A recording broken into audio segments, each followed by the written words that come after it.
정치 맞수다 시작하겠습니다. 오늘은 정호김 전 새누리당 의원, 김유정 전 민주당 의원과 함께하겠습니다. 어서 오세요. 예, 안녕하세요. 안녕하세요. 안녕하세요.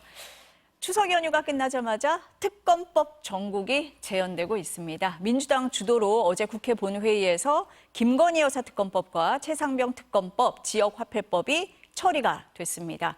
국민의힘은 본회의에 불참했고 곧바로 대통령에게 거부권을 건의하겠다고 밝혔습니다. 여야 발언부터 듣고 시작하겠습니다. 반헌법적인 무리한 그런 특검 법안 등이 민주당의 일방적인 강행 처리로 무리하게 통과된 법안이기 때문에 저희들은 대통령께서 제2요건 행사를 해 주실 것을 강력히 건의드립니다. 녹취록에서 드러난 내용이 사실이라면 역사상 유례가 없는 국정농단이고 유일한 규명 방법은 특검밖에 없습니다. 특검법을 이번에 또 통과시켰는데 또다시 윤석열 대통령이 거부할 시에는 탄핵의 길을 자초한 것이다. 지금 발언을 들어보면 민주당은 특검이 민심이다, 국민의힘은 국정회방이다, 위헌이다 이렇게 반박을 합니다. 여야 대치가 지금 다시 반복되는 상황인데요. 여야 주장 어떻게 보세요? 똑같은 주장이기 때문에 이게 더 이상 뉴스거리가 되는 게 이상할 정도입니다. 과거에는 대통령이 거부권을 행사한다든지 또는 야당에서 이렇게 많은 특검법을 통과시키면 그 자체가 뉴스였지만 맞아요. 지금은 같은 일이 반복되고 누구나 예상할 수 있는 것 아니겠습니까? 만약에 대통령이 거부권을 행사하시지 않는다든지 아니면은 민주당이 특검법 중에서 소위 선택과 집중으로 뭐 하나만 한다든지 이러면 오히려 그게 큰 뉴스거리가 되지만 이러한 그 혼란스러운 정국과 정쟁 계속되리라는 걸 모르는 사람이 과연 있을까 싶습니다. 어떻게 보세요? 19일 날 본회의는 뭐 이미 예정돼 있던 거고요. 추석 연휴 전에 법사위까지 통과된 법안들을 왜 본회의 상정 안 해주냐고 오히려 이제 우호식 의장에게 항의도 하고 그랬었죠. 그래서 19일은 뭐 예정된 그런 본회의였기 때문에 또 마찬가지로 국민의힘도 저런 식의 태도를 보일 거라는 거는 이미 예상을 했었죠. 다만 지역구를 돌고 온 국민의힘 의원들이 민심을 제대로 느꼈을 거 아니겠습니까? 누가 좋은 얘기 했겠습니까? 특히 김건희 여사 관련된 부분에 대해서는 아마 그 부분에 대한 공감이 있었기 때문에 이 의원들도 일정 부분 필리버스터는 참아 못하겠다. 그런 생각들이 있었을 거라고 생각하고요. 그게 아마 지역구를 둔 의원들의 최소한의 양심이 아니었을까. 대놓고 그렇게 표현은 못하지만 속으로는 나 시키면 어떡하지? 내가 뭐라고 소위 쉴드를 칠 수 있지? 아마 이런 마음들이 굉장히 강했을 겁니다. 그래서 26일 날 본회의 하기로 했는데 왜 합의도 없이 19일 날 마음대로 열어? 그리고 이 법안들 이게 말이 안 된다. 이렇게 얘기하면서 그걸 명분 삼아서 아마 보이콧도 했을 거고 필리버스터도 안 한다고 했을 텐데 속으로는 아마 가슴을 쓸어내렸을 거라고 생각해요. 그러나 이게 만약에 제2 요구를 또 거부권 행사를 통해서 하고 또 부결되면 또 합니다. 그러니까 이번에 그 가슴 쓸어내렸다고 해서 끝나는 게 아니니까 다음번을 꼭 기대해 주세요. 그래서 제2 요구하고 그걸 표결에 붙일 때 국민의힘 의원들이 정말 최소한의 그 무기명 투표니까 민심을 그대로 조금 그 제2 의결할 때 담아주시기를 기대를 하겠습니다. 지금 김유정 의원이 말씀을 하신 것처럼 국민의힘이 무제한 토론 필리버스터를 하지 않고 본회의에 불참을 했습니다. 22대 국회 들어서 민주당의 법안 강행 처리에 맞서서 필리버스터 안 한 건 처음이거든요. 추경호 원내대표 이렇게 설명을 했어요. 지난번에 충분히 법안의 부당성을 설명을 했다. 강력한 항의 표시로 아예 보이콧을 한 거다 이렇게 얘기를 했는데 국민의힘 내부에서 지금 김유정 의원 말씀하신 것 같은 얘기가 나와요. 어떻게 보세요? 아까 말씀하셨듯이 추석 때 지역구가 있는 의원들은 민심을 청취했을 것 아니겠습니까? 그렇기 때문에 사실 필리버스터를 하기가 조금 심리적으로 부담이 되는 부분도 있고요. 길게 그 단상에 나가서 얘기를 하려면 그때 능력이 필요한 거 아니겠습니까? 그리고 끈기가 또 필요한데요. 그러기에는 심리적으로 정치적으로 진이 빠져 있는 분위기가 아닌가 그렇게 헤아려 보고요. 그다음에 이 전국을 돌파하기 위해서는 대통령이 둘 중에 하나에 대해서는 거부권을 행사하지 않는다. 뭐 두 개 다 거부권을 행사하지 않기는 뭐 어렵겠으나 그런 어떤 그 반전이 필요한 상황이거든요. 그런데 아무도 대통령이 그렇게 할 거라고 그런 어떤 전략의 전환을 할 거라고 기대하지 않기 때문에 그럴 바에는 어차피 거부권 행사할 테니 필리버스터 안 하겠다라는 거를 정치적으로 원내대표가 이렇게 포장을 한 것이 아닌가 그렇게 생각이 드네요. 추경호 원내대표가 아마 고육지책으로 이런 말을 할 수밖에 없었을 겁니다. 그리고 본회의 전에 의총이 또 상당 시간 길어졌다고 네. 하기 때문에 그 안에서 갑론을박이 있었겠죠. 그리고 필리버스터 해도 뭐 언론의 부각도 잘 안 되지만 이제 오히려 필리버스터의 그 내용보다는 몇 시간을 했지? 지난번 기록을 깼나 안 깼나? 이거 정도가 뉴스가 돼버리는 상황이 됐기 때문에 굉장히 좀 허망하다, 무의미하다, 준비한 노력에 비해서 그런 생각도 했을 거고요. 무엇보다도 뭐 지난번에 거부권 행사하고 이랬을 때는 그런 법들에 대해서는 뭐 부당성에 대해서 강하게 설명하지 않았습니까?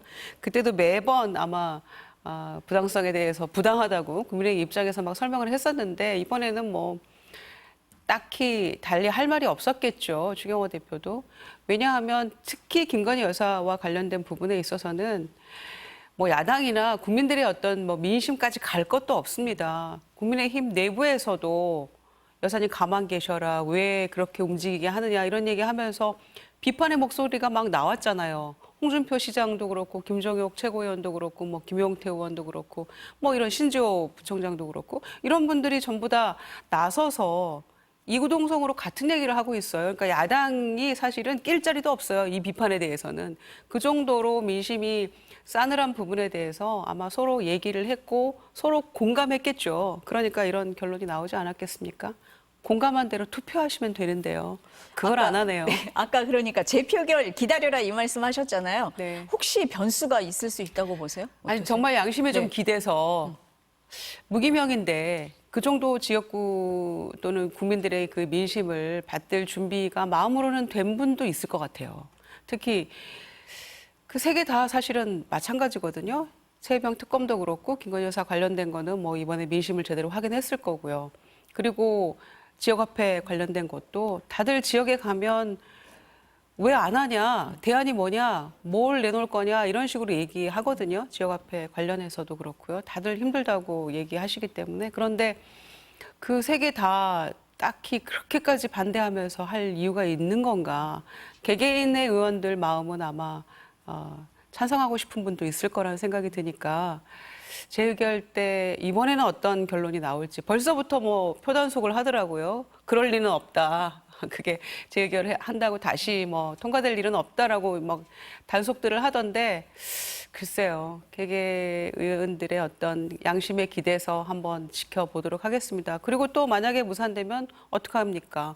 또 발의해서 또 해야죠. 될 때까지 할 수밖에 없지 않겠습니까? 지금 이 표단속 말씀이 추경호 원내대표한테 기자들이 물어본 거예요. 김건희 여사 특검법 재표결 괜찮습니까? 라고 물어보니까 전혀 걱정 안 한다. 이렇게 얘기를 했어요. 그 질문이 많았던 데는 좀 이유가 있을 것 같은데 재표결 때 혹시 뭐 변수나 이런 게 있을 수 있다 이렇게 보세요? 어떻습니까? 시간이 흐르면서 여러 가지 드라마가 펼쳐질 가능성이 지금 열렸어요. 판도라의 문이 활짝 열리진 않았으나 그런 가능성에 대해서 오히려 의원들이 더 예민하겠죠. 그러나 지금 당장 이것이 이제 표결이 되고 재표결이 되는 과정에서 자기가 먼저 손들고 이 특검에 찬성하겠다 하기는 간단치가 않아요.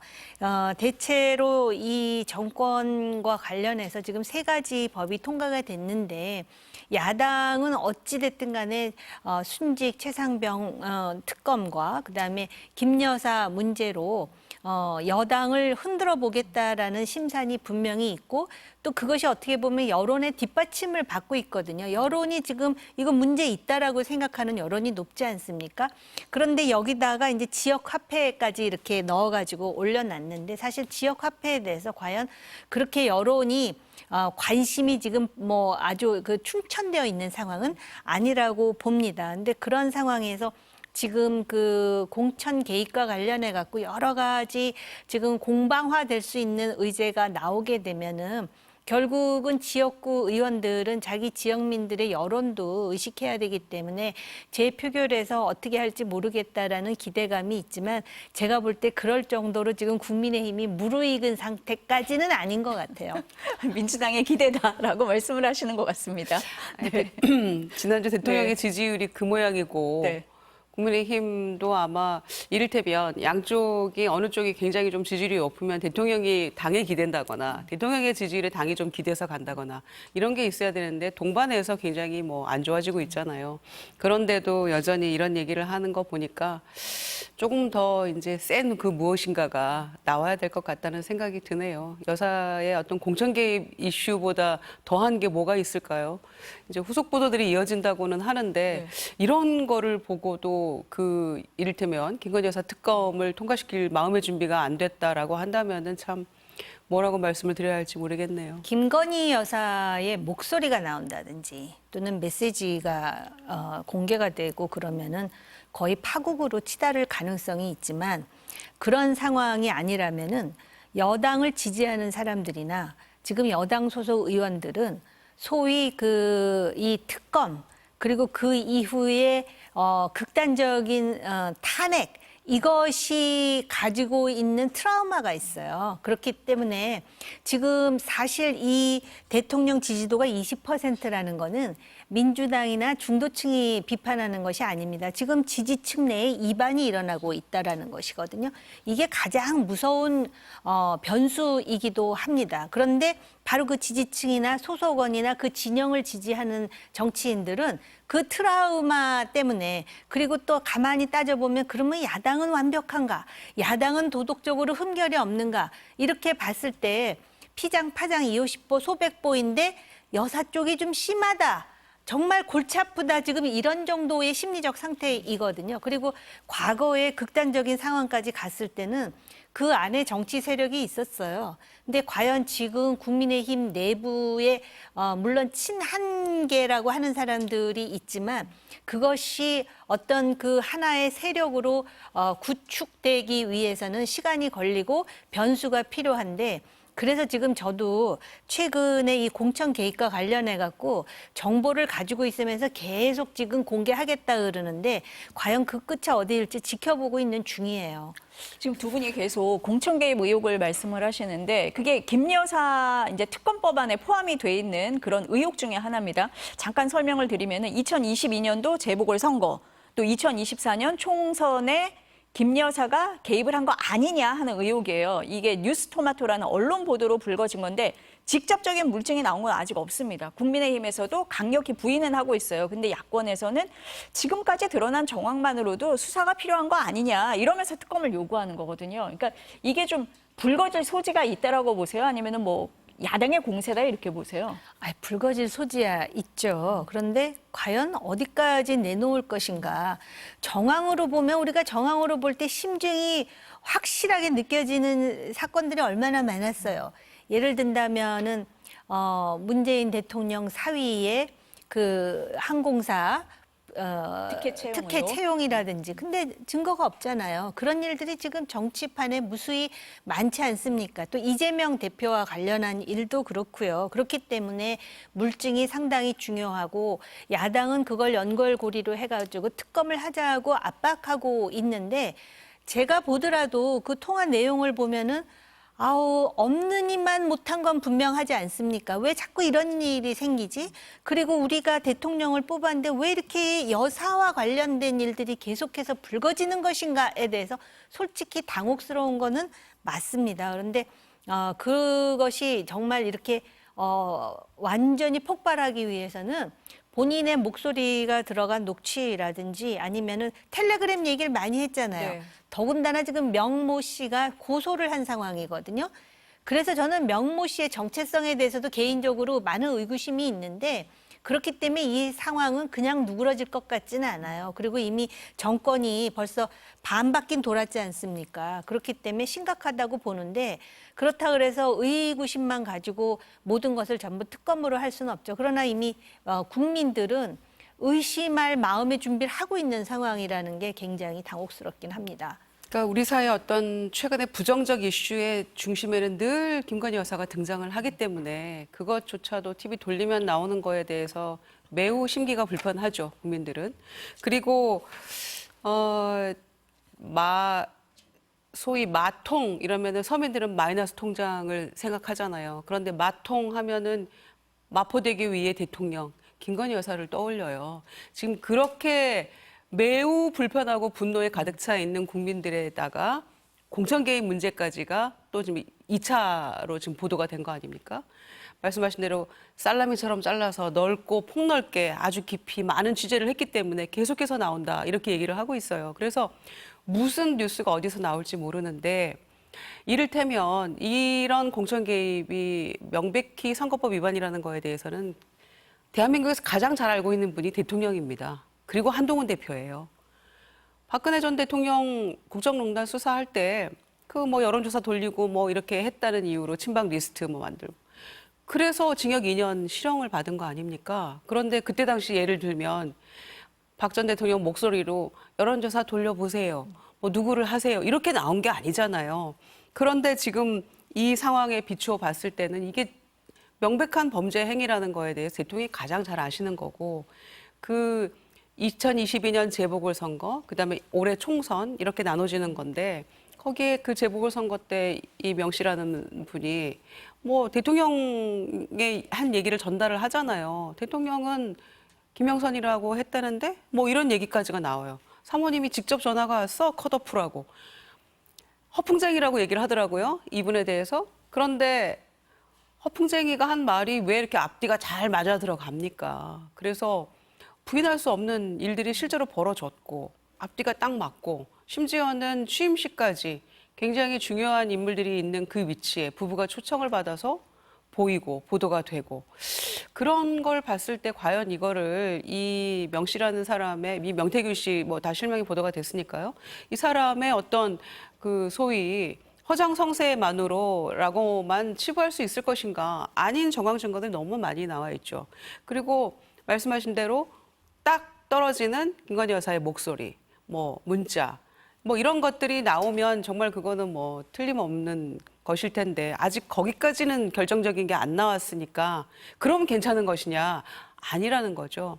만약에 이걸 뒤집어서 야당에서 이런 똑같은 일이 일어났다고 해보세요. 지금 보도됐던 뭐 A, B, C, D, E, F, G 인물들 전부 다 벌써 압수수색 다 들어가고요. 다 지금 그 모든 주변 인물들까지 아마 다 했을 겁니다. 통신기록 조회도 엄청나게 했었잖아요, 여기서. 이 정권에서. 그러니까 그런 걸 생각했을 때는 신무전 검찰총장이 뭐 어제 취임식을 공식적으로 했는데 법리와 뭐 정의에 따라서였던가요? 이원석 총장이 했던 얘기랑 그대로 복사판이더라고요. 그래서 크게 기대는 안 합니다만은 지금 이 드러난 사실만으로도 이미 수사에 들어갔어야 마땅하다. 이런 일들이 지금 계속 전개가 되고 있는 것 같습니다. 두 분이 지금 명 씨 얘기를 계속하고 있어서 실명까지 말씀을 하시긴 하셨는데 이 명 씨가 뉴스토마토 보도 사실 아니다라고 하면서 이제 고소를 하겠다고 했어요. 근데 그 과정에서 뭐라고 했냐면 김건희 여사하고 문자를 주고받았다라고 얘기를 해요. 근데 이제 김 여사가 이전에도 외부 인사들하고 뭐 개인 휴대폰으로 연락하고 진중권 교수하고 통화하고 막 이런 얘기가 막 나왔단 말이에요. 이런 부분은 어떻게 보세요? 특히 이제 그 내가 김건희 여사랑 한 것이지 김영선 의원하고 한 건 아니다라고 아니다 이렇게 한 거죠. 얘기했는데 네. 그러면 이건 괜찮은가요? 어떤 식으로든 개입이 됐고 컷오프 됐다고 연락이 왔어, 전화가 왔어 이런 녹취록이 있단 말이에요. 그러면은 명백히 개입인 거죠. 이것만 보더라도. 그리고 이를테면 그래서 공천을 안 받지 않았냐, 안 되지 않았냐, 그러니까 무슨 문제야라고 국민의힘 쪽에서도 얘기를 하는데 적어도 창원 의창인가요? 거기에서 컷오프 될 거는 미리 알았고 그러니까 내일 아침 발표가 나는데 그 전에 옮겨서 김해로 간다고 얘기를 해야만 이게 가능해. 이렇게 지금 얘기를 하면서 빨리 기사가 나야 되고 그게 보도가 된 거를 여사님께 올려야 돼, 보내드려야 돼. 이런 녹취록이 나왔단 말이에요. 그럼 이게 그대로 됐어요. 다음 날 발표가 됐고 또 금방 또 보도가 된 거가 나왔고 통화한 이후에. 그런데도 이게 아무렇지도 않은 거 그냥 우연의 일치라고 할 수 있는 건지. 그러니까 김건희 여사 너무 많은 사람들과 통화를 하고 너무 많은 텔레그램 문자를 주고받고 이게 정권에 정말 도움이 안 되거든요. 우리는 2년 전에 이를테면 윤석열 대통령을 선출했던 국민들은 당시 투표용지에 김건희 이름 석자가 있었던 건 아니잖아요. 그런데 왜 선출되지 않은 권력이 그 이상의 어떤 모습을 보이면서 정권을 나락으로 빠뜨리고 있는지 정말 이거를 아마 국민의힘 의원들은 알고 있을 겁니다. 그러니까 내부에서 비판의 목소리가 나오죠. 그러니까 정치적인 어떤 뭐 해석이나 판단 뭐 이런 걸 다 떠나서 남편이 잘 돼야만 정권도 잘 되는 거고 그리고 국민도 나라도 잘 될 거 아닙니까? 그런데 본인의 행보가 남편에게 도움이 되는 행보입니까? 그러니까 대선 때 기자회견 하면서 약간 눈물 글썽하며 그런 목소리로 아내로서 역할만 충실하겠다, 움직이지 않겠다라고 했던 그 마음으로 돌아가야 됩니다. 그렇지 않으면 글쎄요, 지지율 앞자리 붕괴는 순식간이 아닐까. 왜냐하면 갤럽이 오늘은 여론조사가 안 나오고 다음 주에 아마 이제 나오게 될 텐데 1년에 지금 이런 이슈들을 전부 다 반영한 결과가 나올 거예요. 그런데 과연 지금의 모습이 도움이 되는 겁니까? 정말 누구도 말릴 수 없고 저는 본인이 결정해야 된다고 생각합니다. 김건희 여사와 관련해가지고 지금 어떻게 보면은 업보 같다는 느낌이 들어요. 그러니까는 뭐 여기 지금 명모 씨 얘기도 나오고 그러지만은 어떻게 보면은 그 자초한 일이 굉장히 많습니다. 그리고 또 최근에 그 김건희 여사와 진중권 교수 이제 통한 얘기. 네.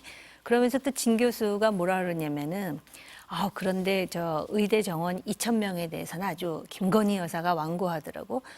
모르겠어요. 진중권 교수가 의도를 하면서 얘기를 한 건지 아니면 자연스럽게 나온 건지는 모르겠지만은 그런 것들이 듣는 국민의 감정선을 굉장히 자극할 것 같아요. 그리고 또 얼마 전에 평론가 장성철 평론가가 한동훈 대표는 윤석열 대통령뿐만 아니라 김건희 여사를 만나야 된다. 그러니까 사실 이게 현실화된 거예요. 그러니까 현실적으로 볼 때 김건희 여사가 권력과 정치에 주는 영향이 크니까 문제를 해결하기 위해서는 그 방법밖에 대안이 없다라는 것인데 그거를 듣는 대중들은 상당히 불쾌하겠죠. 우리는 대통령을 뽑은 것인데 라는 생각을 할 거예요. 그런가 하면은 한동훈 대표가 문자에 익십해가지고 한동안 또 소란이 일었는데 그때 한동훈 대표가 무슨 얘기냐면 내가 이거를 다 공개를 하게 되면 나는 공적으로만 했고 뭐 하면서 얘기를 하잖아요.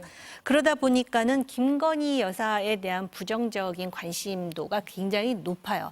궁금해요. 궁금한데 뭐 나올 때마다 칭찬할 준비는 전혀 안 돼 있어요. 그냥 그 뭐랄까, 그냥 싫은 그런 감정이 막 그 확대 재생산 되는 상황에서 이 명태균 씨라는 사람이 고소를 했기 때문에 저는 이것이 일정 정도 관련해가지고 사실이 드러나지 않을 수가 없다고 봐요. 본인이 고소를 했기 때문에 본인의 어떤 그 전화 통화 기록이라든지 내지는 텔레그램 기록이라든지 이거 나오지 않겠습니까? 근데 본인이 또 텔레그램으로 한 유일한 사람인 것처럼 얘기하잖아요. 자기와 여사 간에. 그러면서 김영선 의원과 김건희 여사 간의 텔레그램은 없다고 자기가 어떻게 알아요, 그거를. 근데 단언하다시피 하지 않습니까? 그래서 이러한 이상한 상황에 대해서 일정 정도 아마 그 사실이 확인이 되기는 할 거예요. 그런데다가 대통령실이 지금 경로하지 않고 지금 관망하면서 추이를 지금 보고 있다고 이렇게 얘기를 하다 보면 사람들이 그걸 모르겠습니까? 그럼에도 불구하고 아마 김건희 여사의 그 녹취는 지금 현재 뉴스토마토가 갖고 있지 않던지 아니면 갖고 있더라도 이것이 그 뉴스토마토 자체도 제3자이기 때문에 통신 기밀 관련하여 본인들 스스로가 지금 공개하지 못하든지 이렇게 생각을 하겠죠. 그러나 중요한 거는 정황이 아닌 물증이다라고 저는 여전히 생각합니다. 어쨌든 야권에서는 계속 이 드러난 정황만으로도 공격은 계속 할 것 같습니다. 이런 상황인데 윤석열 대통령과 국민의힘 지도부가 24일에 만찬을 합니다. 지난달 30일 날 예정됐던 만찬이 대통령실의 요청으로 갑자기 연기가 됐어요. 이후에 친한계만 쏙 빠진 대통령 번개 저녁도 있었는데 그때 유난 갈등이 다시 불거졌습니다. 그래서 이번 만찬에 좀 사람들이 주목을 하고 있거든요. 뭘 좀 주시해서 보세요? 지금 한동훈 대표로서는 절호의 기회예요. 좀 기회라는 표현은 뭐하지만 전국을 좀 반전시키고 어떻게 보면 궁극적으로 대통령을 살려낼 수 있는 기회가 될 수도 있다고 봐요. 왜냐하면은 대통령도 위기감을 느꼈기 때문에 24일로 만찬을 잡지 않았을까 싶어요. 그래서 대통령으로서는 최악의 선택과 차악의 선택밖에 없어요. 차선도 없고 최선도 없어요. 지금 전국이. 그거는 뭐 여사 문제도 그렇고 여러 가지로 볼 때 그렇다면은 최악이 아닌 차악을 선택해야 되고 그게 대통령의 입장에서 볼 때는 한동훈 대표에게 힘을 실어주는 일이라고 봐요. 그러기 위해서는 한동훈 대표가 지금 자기가 지금 열정을 쏟는 이슈가 바로 의대 정원과 관련한 그 실타래를 좀 풀어보겠다는 거 아니겠습니까? 그러니까 대통령이 본인이 조금 망가지는 모습을 보이더라도 좀 그 여당 대표에게 힘을 실어줘서 어쨌든 지금 대통령 지지도가 꺾이니까 여당도 떨어지고 여당 대표도 떨어져요. 이런 상황은 공멸로 가는데 일단 그런 공멸의 상황을 반전시킬 수 있는 그 모멘텀이 24일 만찬이고 그래서 독대가 필요한 것이 아닌가. 독대를 통해서 한동훈이 적어도 문제를 해결했다라는 레코드를 남기는 것이 일차적으로 중요한 것 같습니다. 독대할 것 같으세요? 해야 돼요. 안 하면 밥이나 먹고 끝나는 건데 소용없죠. 아니 그 자리에 보니까 대통령실 뭐 여당 지도부 하면은 각각 10여 명이 참석을 한다고 해요. 그 자리에서는 사실 이렇게 깊이 있는 논의가 이루어지긴 힘든 거 아니겠습니까? 아니 그러니까 네. 그 전에 만난다든지 그 전이든 후가 됐든. 끝나고 네. 만나는 모습 그리고 언론에다 그렇게 독대를 했다라는 것 그리고 독대의 결과로 대통령이 사실은 정원을 누리는 게 이렇게 중요함에도 불구하고 문제의 물꼬를 트기 위해서 이렇게 양보했다. 그래서 그 장차관 교체와 함께 대통령이 사과하고 어찌됐든 간에 필수 의료를 어떻게 활성화시킬 것이며 의대 정원의 합리적인 수치가 무엇인지에 대해서 한동훈에게 일임했다. 어쨌든 이 자체가 상황을 조금 의대 정원 증원과 관련해서 조금 돌릴 수 있는 계기도 되는 것이고 좀 더 민생과 가까운 문제 아니겠습니까? 그렇죠. 개인적으로 그렇게 생각해요. 그렇게 할 것 같습니까? 어떠세요? 거의 생각이 비슷한데요. 네. 저 의원님하고. 독대를 통해서 대통령하고 뭔가 좀 깊이 있는 이야기를 둘만이 나누지 못한다면 네. 이거는 그냥 단체 회식입니다. 회식이다. 네, 단체 네. 회식이에요. 그리고 그 전에 만날 사람은 다 만나지 않았습니까? 아까 말씀하신 대로 뭐 번개도 하고 다 했어요. 그런데 지지율이 그냥 그렇게 떨어지고 나니까 지난주에 체코 가기 전에 뭐 발표해서 돌아오면 만난다 이렇게 얘기를 바로 했잖아요. 이례적인 겁니다. 대통령실의 입장에서 보니까 8월 30일 만나기로 한 거를 바로 다른 것도 아닌 의대 정원 문제 가지고 그쵸. 뭔가 충돌이 있어서 기분 나빠서 밤 미루자. 민생이 급하다 이러고 사실 이 의료대란처럼 민생인 문제가 어디 있습니까? 그런데 그렇게 얘기했었죠. 연찬에도 안 가. 이렇게 해서 안 갔어요. 그런데 갑자기 9월 24일 날 만나자 다녀와서 이렇게 한 이유는 그 무엇도 아닌 저는 지지율과 민심 때문이라고 생각합니다. 그래서 조금은 느끼는 거죠. 그렇지만 이렇게 만난들 뭐 하겠습니까? 단체로 만나면 뭐 하겠어요?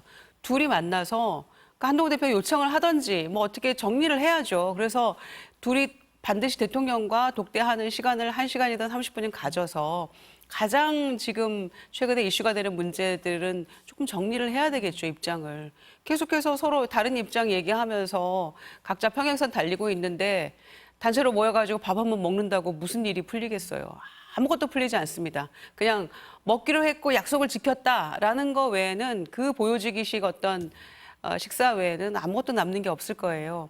한동훈 대표가 당권에 도전했을 때는 이런 상황이 올 거라고 아마 어느 정도 예측은 했을 거예요. 대통령실하고 계속 이제 입장을 달리하는 문제들이 있었고 그것 때문에 경로도 했고 여사하고도 멀어졌고 그런 상황을 예측은 했겠습니다만은 굉장히 아마 최근에 무력감들을 많이 느꼈을 텐데 동시에 한동훈 대표도 굉장히 우유부단한 모습을 보이고 있어요. 어떤 것도 치고 나가지 못하면서 무슨 차별화를 어떻게 하겠다는 것인지 도무지 야당으로서 이해가 안 되는 부분들이 많이 있잖아요. 그러니까 24일 날 저녁 만찬이 절호의 기회라고 생각을 한다면 어떻게든 대통령하고 형님 왜 이러십니까 하면서 만나야죠. 그것도 못한다면 당대표직을 내려놔야죠. 뭘 할 수 있다는 거예요. 20년 직이라면서. 그러니까 대통령실에서는 이번에 의제가 추석 민심 청취 그리고 의정 갈등이 될 거다 이렇게 얘기를 합니다. 두 분이 계속 말씀하시는 게 의정 갈등인데 추석 연휴 끝나고 나서 정부에서는 이렇게 얘기했어요. 우려했던 추석 응급 대란은 없었다라고 평가를 했는데 한동훈 대표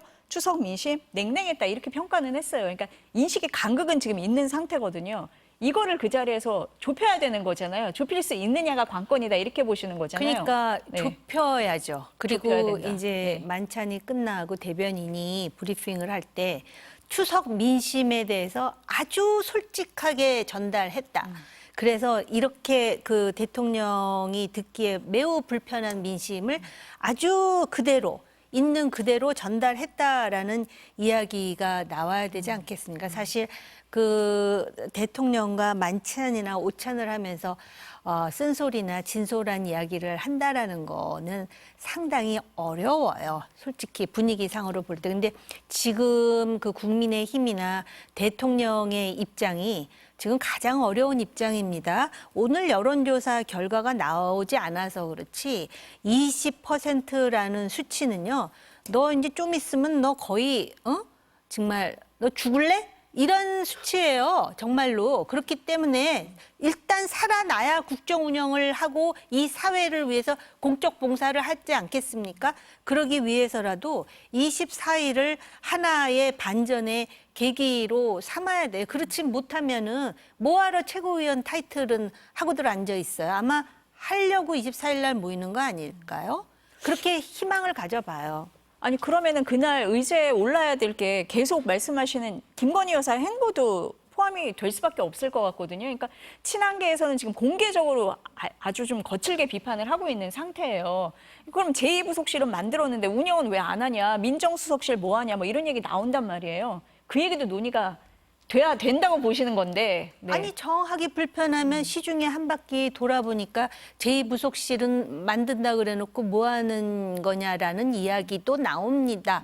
뭐 이렇게 그 말도 못할 거면 이 난국에 대한 돌파 의지가 없다고 봐야죠. 그러니까 참 어떻게 보면은 사람은 누구나 자기 이해로 사는 거예요. 그게 어떻게 보면 인간으로서 자연스러운 일이긴 하지만 국민의힘 그리고 대한민국의 정치에 대해서 그 단일의 걱정이라도 있다면 그걸 한동훈 대표가 해야 되고 또 소위 친한계 최고위원들도 있지 않습니까? 그렇죠. 해야죠. 그리고 이 친윤계라고 하는 최고위원들 있잖아요. 해야죠. 인요한 그 최고를 포함해서 본인도 듣는 귀가 있을 텐데 제가 그 호남 지역을 가니까 이런 얘기들이 있었습니다. 그래서 매우 심각한 얘기가 전해졌고 대통령도 굉장히 그것을 진지하게 들었다라는 대변인의 브리핑이 나와야 되는 거예요. 그리고 나서 의료와 관련해서 이렇게 전폭적으로 지금 물론 증언을 해야 되는데 지금 이런 강렬한 그런 반발이 있는 상황에서 일단 이런 전환이 있었다. 이런 얘기가 나오지 않으면 24일에 단순히 지금 의원님 지적하셨듯이 그러려고 만날 거예요, 아마 제 생각으로는. 김건희 여사 얘기도 나올 거라고 보세요? 어떻습니까? 근데 그런 얘기를 안 하면 사실 만찬에 왜 하는 거죠? 그런 얘기를 안 하면 그냥 밥만 먹으려고 만난다는 거는 아무 의미가 없어요. 밥 못 먹는 그래서 네. 저는 지금의 이 상황이 얼마나 지금 심각하고 엄중한가에 대한 조금 자각이 있어야 된다고 보고요. 그거를 제대로 전달하지 못하는 사람들, 뭐 지금 응급대란은 없었다, 자평.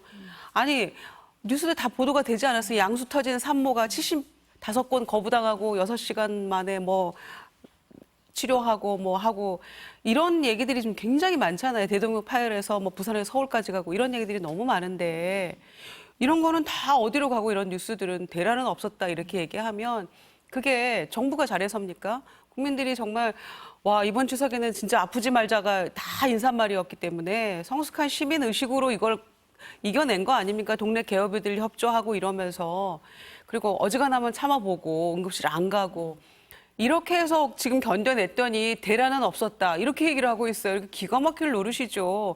현실을 이렇게 지금 딴 나라에 사는 듯이 이렇게 얘기하고 있으니까 이런 말 하는 사람부터 먼저 경질을 하고 새로 시작을 해야 될 텐데 국민의힘 지도부가 정말 24일 날 무슨 얘기를 어떻게 대통령께 전달을 하는지 당의 운명이 어떤 기로에 놓여 있는 그런 순간이 아닐까 싶어요. 왜냐하면은 다시 한번 뭐 또 만나자, 뭐 독대를 또 언제 하기로 했다 이런 날짜가 쉽게 안 잡힐 것 같거든요. 이번에 미뤘을 때도 추석 뭐 지나서 보자 이런 얘기가 그래서 올해 추석이야, 내년 추석이야 이런 얘기까지 할 정도 맞아요. 아니었습니까? 그렇습니다. 그러니까. 네.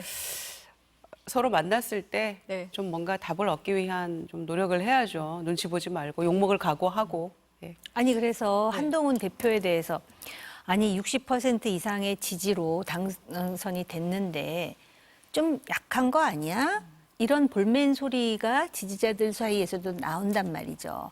그런데 솔직히 24일 날 대통령이 만나자는 소리를 안 하면 황당하고 대략 난감하잖아요. 그런 기자들 앞에서 대통령님, 저 오늘 꼭 보셔야 됩니다. 제가 드릴 말씀이 있습니다. 기록으로 남기기 위해서라도 본인이 그렇게 지금 절박하게 당 대표로서 당을 살리기 위해서 하겠다는 거를 대통령 앞에서뿐만 아니라 국민들도 알 수 있도록 그렇지 않으면 본인 지지율도 계속 떨어질 거예요. 그 이재명 대표처럼 써가지고 가서 한 15분 읽으면 어떨까요?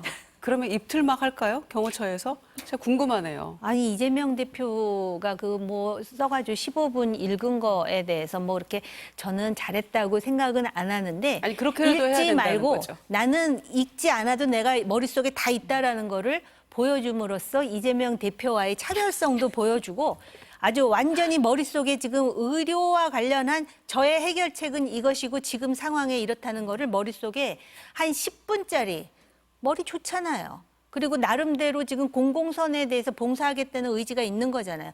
그러면은 그 카메라 있는 데서 한바탕 하고 나와야 된다고 생각합니다. 당을 살려야 돼요. 그러니까요. 제로콜라만 마시지 말고. 24일 만찬은 엄청 기대가 됩니다. 네, 다음 이슈로 한번 넘어가 볼게요. 어제 9.19 공동선언 6주년 기념식이 있었는데요. 문재인 전 대통령과 임종석 전 대통령 실장의 발언을 두고 논란입니다. 먼저 들어보시겠습니다. 북한이 남북 관계를 적대적 두 국가로 규정하고 나섬에 따라 기존의 평화담론과 통일담론도 전면적인 재검토가 필요하게 되었습니다.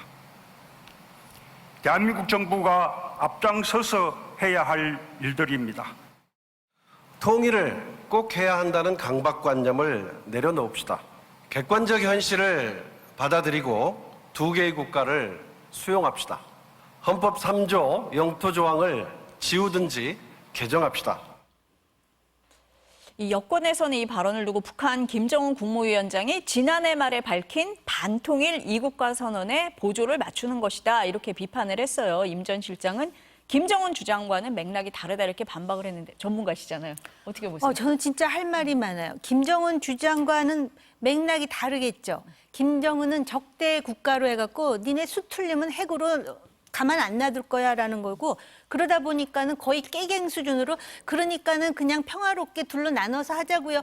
이러니까 맥락은 다를지 모르지만 다른 사람도 아니고 문재인 전 대통령과 임종석 전 대통령 비서실장은 과연 이렇게 말할 자격이 있는 분들인가? 문재인 대통령은 김정은과 9.19 합의를 이끌어낸 분이에요. 그렇다면 일단 본인이 과거의 대통령으로서 자기 반성부터 해야 되죠. 북한과 이렇게 협조하면은 평화가 올 줄 알았는데 문재인 대통령 임기 중에 남북 연락사무소를 완전히 파괴한 북한입니다. 그런 것과 관련해서 과연 대통령, 전 대통령으로서 비판한 적이 있는가? 그리고 그 본인의 그 대북 정책이 이러이러한 게 틀렸다라고 얘기를 해야지 이제 와서는 김정은과 똑같이 그런 반으로 나누자고요? 이게 말이 됩니까? 임종석 전 대통령 실장은 2019년에 그 통일운동 하겠다고 했던 분 아니에요? 근데 이제 와서 뭐라 그러냐면 영토 조항을 바꾸자고 한다고요. 그러면은 우리나라에 들어올 준비가 되어 있는 탈북민들은 어떻게 되는 것이며 과연 이것과 관련해서 국민적 합의가 있는지 어떻게 보면 통일이라는 거는 역사적인 소명일 뿐만이 아니라 우리의 수건이에요. 근데 이걸 어떻게 그리고 이 통일과 관련해 갖고 소위 한민족 공동체 통일 방안 그리고 김대중 대통령의 뭐 3단계 통일론인가 이게 다 통일을 향한 것이었는데 이제는 분단을 하자는 말을 이렇게 한 번에 그것도 전직자로서 할 수가 있는 것인지 전 도대체가 이해가 안 가요. 물론 이제 그 이유가 윤석열 정부의 강경책이다 이렇게 얘기를 하는데요. 강경책이라는 것이 이제 힘에 의한 평화를 강조했기 때문에 그렇다라는 것인데 힘에 의한 평화라는 거는 우리가 힘으로 북한을 압도하겠다라는 게 아니라 우리가 적어도 억제하고 방어할 능력이 있어야 북한의 도발을 막는다는 개념이거든요. 그래서 정말 여러 가지로 유감스럽습니다. 문재인 전 대통령과 임종석 전 실장에 대해서. 이 발언 어떻게 보세요? 예. 우선은 뭐 그냥 개인적인 발언이라고 생각합니다. 민주당에서는 어떤 두 개의 국가 뭐 이런 부분에 대해서 뭐 논의한 바도 없고 인정한 바도 없고 저희 강령에도 그렇게 나와 있고요. 헌법에 기반한 어떤 평화적 방법의 통일 이런 것들을 저희는 기반으로 하고 있고 우리 헌법에도 그런 부분들이 전문에도 사조에도 명시가 되어 있죠. 그래서 뭐 임성수 실장이 뭐 어떤 맥락에서 이렇게 얘기를 했는지는 모르겠습니다만은 적어도 이제 막 보수 또 국민의힘에서 비판하듯이 뭐 김정은이 뭐 두 개의 어떤 적대적 국가 얘기하고 통일은 없다 이렇게 얘기하니까 그 기조를 따라가는 그거는 아니라고 생각해요. 적어도 과거에 이제 그 김대중 대통령의 어떤 햇볕 정책도 일단 튼튼한 안보를 바탕으로 한미 어떤 굳건한 동맹 또 중국과 러시아와의 어떤 상호 협력 그래서 남북 교류를 통해서 이렇게 하다 보면 언젠간 통일은 오겠지 어떤 이런 그 인내를 가지고 낙관주의적으로 가보자 이런 거였죠. 그래서 사실 남북 유엔 그 동시 가입도 두 개의 체제를 인정하는 거였잖아요. 그것과 지금 북한이 얘기하는 두 개의 어떤 적대적 국가하고 또 임종석 실장도 아마 그거를 동일한 맥락에서 얘기했던 건 아니라고 생각합니다. 그리고 민주당은 뭐 명확하게 지금 다른 이야기이죠. 임종석 실장하고는. 그래서 아마 그 힘에 의한 평화 그리고 뭐 지난번 8.15 광복절이었던가요? 그 북한의 붕괴 그리고 흡수 통일 이런 취지의 어떤 통일 독트린 때문에 아마 얘기가 나온 것 같고요. 그렇게 해서 역대 정부가 그래도 어떤 서로의 신뢰를 바탕으로 해서 대화를 통해서 흡수 통일은 아니야라고 강조했던 것들이 바로 이 정권 와서 윤석열 정권 와서 무너지는 건 아닌가라는 우려도 있는 것이고 또 힘에 의한 평화를 그렇게 강조했던 대통령이 아마 대선 전부터 후보 시절부터 얘기를 해왔는데 결국 우리가 얻은 것은 무인기에 뚫리고 오물풍선 내려와서 날아와서 불나고 도대체 뭘 얻었는가라는 그거는 회의적인 시각도 동시에 포함된 게 아닌가 싶은데요. 어찌됐건 개헌이 필요한 사항이고 그렇죠. 그 임종석 실장 얘기대로라면은 그래서 이거는 뭐 민주당이 현재로서 동의할 수 없는 부분들이 있고 그냥 개인적인 발언으로 과거 통일부 장관 했던 분의 뭐 의견 정도 이렇게 생각하고 있습니다. 제가 근데 윤석열 대통령이 흡수 통일에 대해서 얘기한 적이 있었습니까? 광복절 축사에서 북한의 붕괴에 대비해야 되고 그런 취지로 읽힌 부분이 있어요. 그래서 그거는 일본이 해석을 그렇게 한 해석을 부분이 그렇게 한 있습니다. 것이지 네, 네. 본인의 입으로 흡수 통일을 얘기한 것은 직접적인 표현은 아니지만 네. 아마 북한 인민이 중심이 돼야 된다, 자유민주주의에 기반해야 된다라는 얘기를 하면서 아마 남북 협의체를 강조한 건데요. 물론 해석에 따라서 굉장히 윤석열 정부의 대북 정책이 강경하다고 우려할 수 있는 여지가 전혀 없다라고 보이지는 않지만은 기본적으로 우리가 수십 년 동안 그 맥을 이어온 우리의 그 통일 원칙이라는 게 있습니다. 김대중 정부도 마찬가지죠. 그것은 어쨌든 우리 민족이 중심이 되어야 되지만은 북한의 어떤 그런 도발을 용인하지 않는 그런 확고한 안보 체제 하에서의 그런 점진적인 통일이라는 점에 있어서 누구도 이것을 부인하기는 어려울 것 같은데 이거에 대해서 지금 거의 문재인 전 대통령과 임종석 전 실장이 민주당 내에서도 이해가 안 가는 그러한 발언을 했기 때문에 이건 문제가 될 수밖에 없는 것이죠. 나중에 말씀을 하신 거 보니까 이제 통일 자체보다는 평화의 목표를 두자는 이런 취지였다. 이렇게 말씀을 하신 자칫 걸로. 잘못하면 네. 인질이 될 수가 있는 거예요. 평화를 위해서 뭐든지 숨지기고 해달라는 대로 해주는 게 그건 평화가 아닙니다. 네, 부연 설명이 그렇게 나왔는데 네. 어찌됐거나 본인이 주장했던 바대로 액션 플랜을 따르자면 개헌도 필요한 것이고 바꿔야 될 게 많은데 현실적으로는 매우 어려운 부분이다 이렇게 생각합니다. 네, 그 발언을 두고 논란이 좀 있었다라는 부분에 대해서 말씀 들어봤고요. 오늘 얘기는 여기까지 들어야 될 것 같습니다. 감사합니다. 잠시 광고 보시고 다시 뵙겠습니다.